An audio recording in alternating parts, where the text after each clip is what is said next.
If you're just starting your new LLC, I'm going to give you the ultimate cheat code to building business credit for your new LLC. Okay.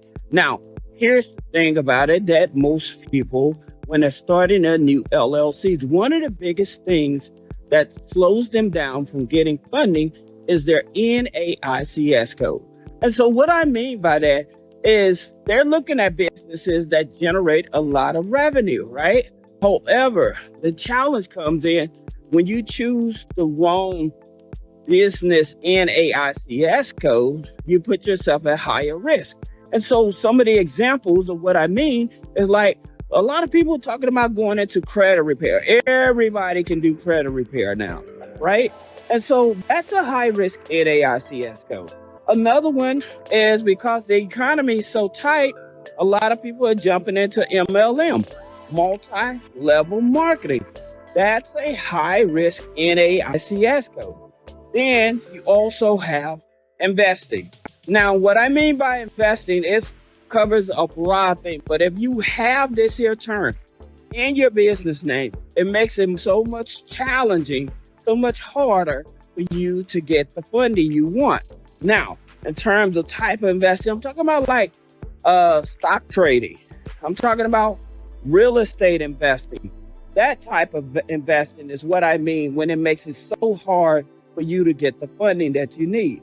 Now, you also have people that are selling CBD oil, okay? If you're anything remotely related to CBD, marijuana type of businesses or whatever, even though they're passing these laws and the banks are loosening up, it's still a high risk NAICS code, all right? And now, here's one that's even bigger.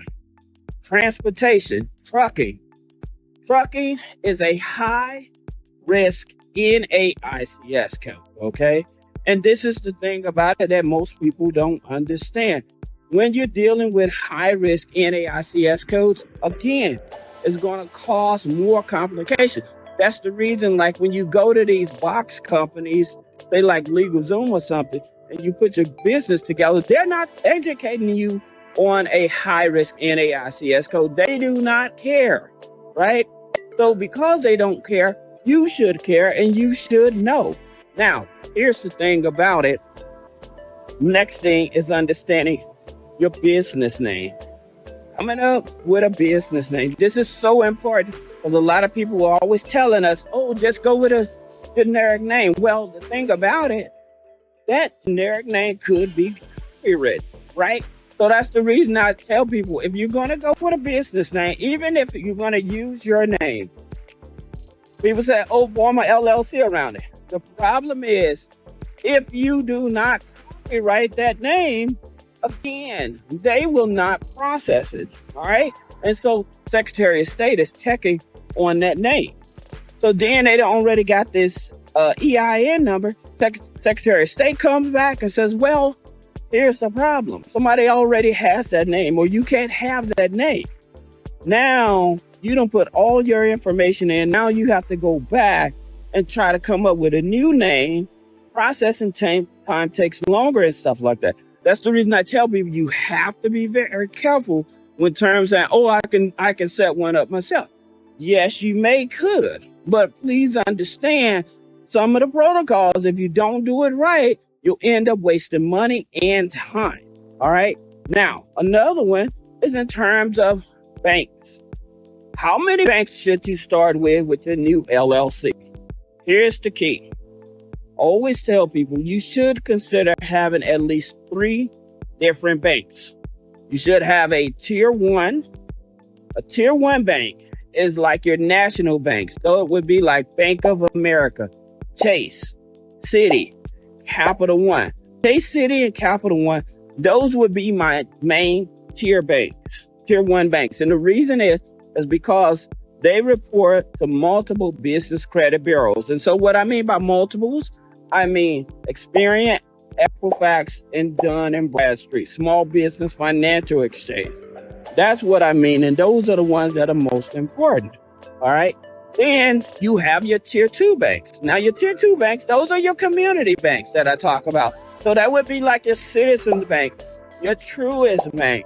That would be like your BMO, your PNC. Those are your community bank. All right. Now, the next one you're going to be thinking about is your tier 3. Now, your tier 3 banks, those are like your credit unions.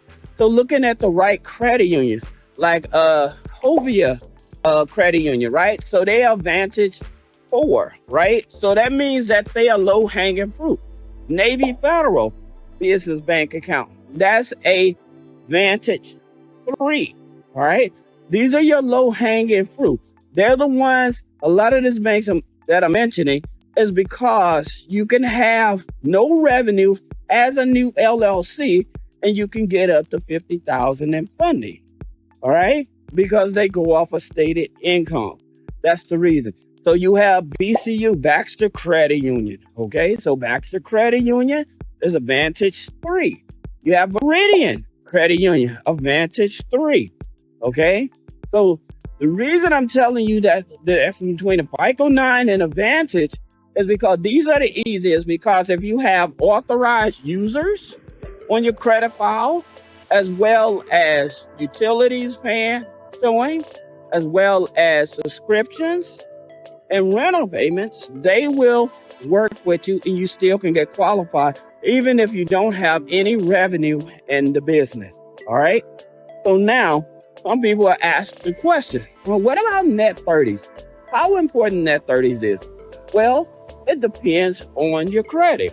If you have a 680 or higher, then you can get away without having net 30. However, if you want to build a stronger foundation, then I would say you should use about 4 or 5 net 30s. Now, in terms of the net 30s, I'll give you some examples. You have NAV. NAV gives you 2 trade lines, okay? And actually, this will end up being your first business credit card as well.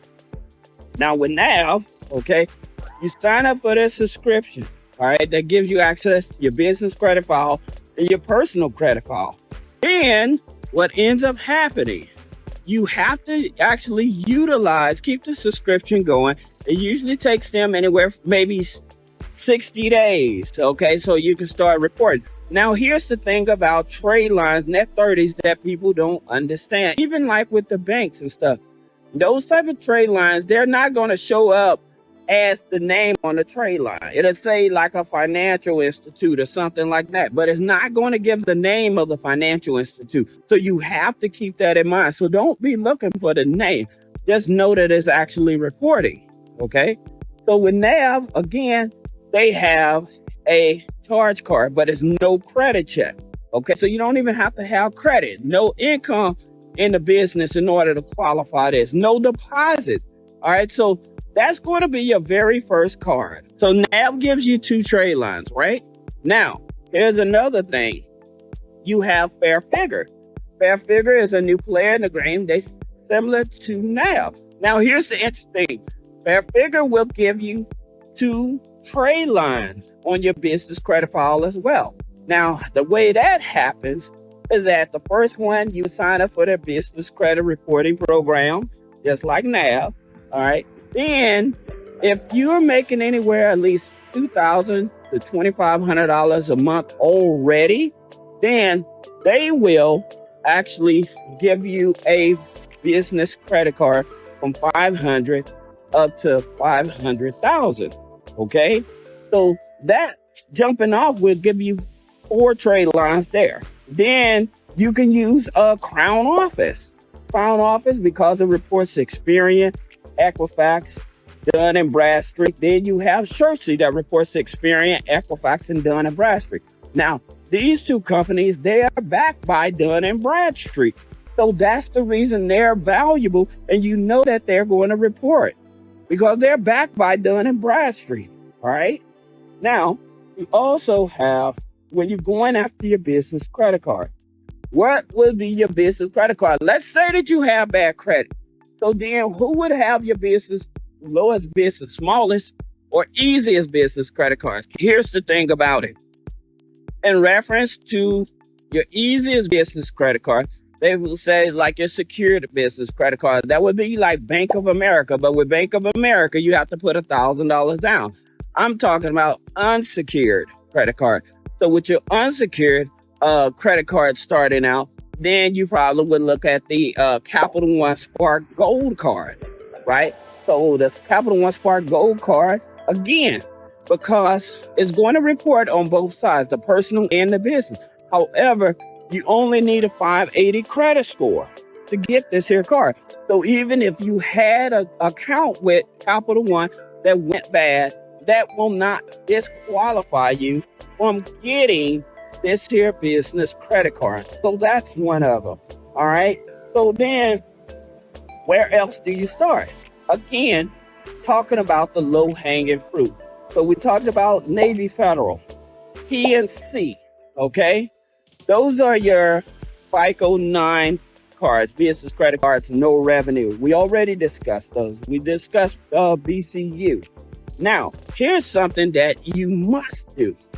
You must do, if you just created your new LLC this year, as of January 1st of 2024, then you have to report your company to FinCEN usually 90 days after you set it up. But usually they will send you out a notice. But this can actually get you in trouble. Financial trouble charging you $500 a day. Plus, you can end up going to jail on this. So you don't want to play around with this, okay? Now, here's the thing about it. It's the benefit owner thing, all right? Now, here's the thing about it. You're just going to fill it out with all of the information you put in for your company and stuff like that. Everybody that owns a part of the company, you have to put their information on this form. You cannot not do this, okay? It's mandatory. So ain't no getting around this unless they actually change the laws. Now, if they change the laws, hey, I'm all for it. I'm glad that they'll do it because I think the Secretary of State already has this information. They should have been conversing that with the Secretary of State instead of with the individual because all the information there with the Secretary of State. I think it's just a waste of money. That's just my rant on it. Now, here's the thing about it. I would tell you, if you have bad credit, you just set up a new LLC. One of the things that's so important,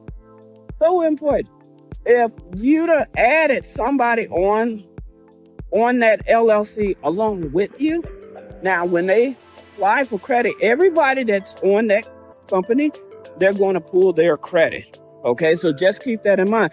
And that can be a good thing. The reason is because where you may not qualify for that credit card, because they have established credit, they may be able to get that unsecured credit card, okay? So that's the reason why. Now, another thing that most people don't do, and which we actually help and we continue to tell you, you should set up some type of payroll. Now, here's the thing about it. If you are working a job, one of the things about it that most people don't know, when you're operating as an LLC, any type of revenue that's coming into the company, the interesting thing about this is that revenue, what ends up happening, you have to disperse it to everybody. So that means that if you all of a sudden just get a big jump in business sales and stuff like that, then what happens if you work a job, that could possibly increase your AGI, your adjusted gross income. All right. So you have to be easy. Now, in reference to those trying to set up an LLC, then you probably want to look at a company like Busy. All right. Now, I was telling people like with Busy, they have a lot of flexibility, and I put a link below for that. But you definitely, if you're looking to start an LLC, again, I'm not a big proponent of LLC, but they are a good company if you want to start an LLC. Now, for those of you that may have questions about more business credit funding, personal credit funding, challenging negative items off the credit, click the link in the description. Schedule a one-on-one consultation. Thank you.